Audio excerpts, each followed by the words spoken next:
En termes de défense, il y a beaucoup de choses effectivement aujourd'hui qui sont émergentes. L'analyse de binaire, par exemple, pour faire de l'analyse de malware. Donc, il s'agit attendez, oui, attendez, je vais définir. Il faut définir. Il s'agit en fait d'ouvrir l'intérieur d'un programme informatique pour vraiment regarder comment est-ce qu'il est construit et d'être capable de déterminer si on reconnaît des éléments dans son ADN, en fin de compte, qui sont malveillants. Donc ça, ce sont des choses qui sont émergentes.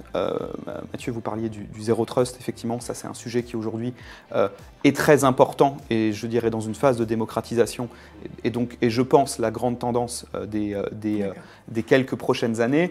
Après, c'est difficile dans notre métier de prévoir le futur puisque si on peut évidemment parler des technologies qui sont émergentes d'un point de vue défense, il faut voir que de l'autre côté, les attaquants ne dorment pas non plus.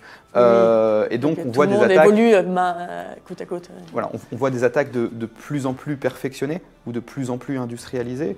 Et alors, je vais prendre un exemple peut-être un peu bête, mais je pense qu'en ce moment, on reçoit tous des SMS qui nous disent qu'un colis Chronopost est en attente quelque part.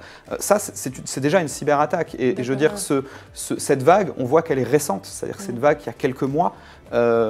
Et elle va s'arrêter, elle va être remplacée par autre chose, et je veux dire que ça va être très difficile de prévoir quoi. Donc aujourd'hui, il y a, je dirais, deux grandes branches. Il y a une branche purement technologique, effectivement, avec le Zero Trust, avec la détection, la décomposition de binaire, par exemple, et il y a une branche qui est plus organisationnelle, qui est plus humaine, donc tout ce qui a trait à l'entraînement, à la sensibilisation, à la mise en place de bonnes pratiques, donc qui est un angle moins technologique, hein, très clairement, puisque là on parle de sciences humaines, mais qui est très très important si on veut effectivement que les utilisateurs soient aussi en capacité de répondre à ces menaces et d'anticiper ces menaces.